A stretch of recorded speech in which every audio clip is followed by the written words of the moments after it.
এই তিনটি কাজ করলে আপনার রিজিক বাড়বে ইনশাআল্লাহ। আল্লাহর রসুল সাল্লাল্লাহু আলাইহি ওয়াসাল্লাম বলেছেন, কোনো ব্যক্তি যদি এই তিনটি কাজ নিয়মিত আদায় করে তাহলে ওই ব্যক্তির রিজিক দ্বিগুণ বেড়ে যাবে ইনশাআল্লাহ। আল্লাহর রসুল সাল্লাল্লাহু আলাইহি ওয়াসাল্লামের কাছে একবার হযরত আলী রাদিয়াল্লাহু তাআলা আনহু এসে বলছেন, হে আল্লাহর রসুল, আজকে 3 দিন পর্যন্ত আমার ঘরে কোনো খাবার নেই, আমি আজকে 3 দিন পর্যন্ত কোনো কিছু খাই না, আমাকে কিছু আমল শিখিয়ে দিন যার মাধ্যমে আল্লাহ তাআলা আমার রিজিক বৃদ্ধি করে দিবেন। আল্লাহর রসুল সাল্লাল্লাহু আলাইহি ওয়াসাল্লাম এই 3টি কাজ শিখিয়ে দিয়েছেন এবং বলেছেন এই 3টি কাজ নিয়মিত পালন করার জন্য।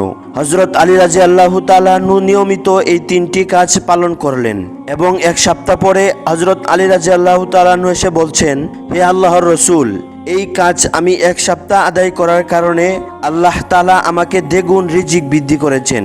সুবহানাল্লাহ। আপনার রিজিকও বৃদ্ধি হবে ইনশাআল্লাহ। প্রতিদিন সকালে লা হাওলা ওয়ালা কুওয়াতা ইল্লা বিল্লাহ 100 বার পড়ুন। এটা যত বেশি পাঠ করবেন তত বেশি আল্লাহ তাআলা আপনার রিজিক বৃদ্ধি করে দিবেন ইনশাআল্লাহ। ফজরের 2 রাকাত সুন্নত কখনো ছাড়বেন না, দুনিয়ার সব সম্পদ থেকে উত্তম।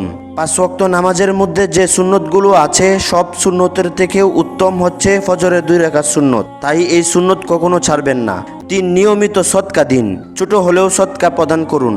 আপনার যে সদকা আছে আপনি সেই সদকা আদায় করুন, আপনার রিজিক দ্বিগুণ বেড়ে যাবে ইনশাআল্লাহ। আল্লাহ তাআলা আমাদেরকে এই 3টি কাজ করে রিজিক বৃদ্ধি করার তৌফিক দান করুক, আমিন।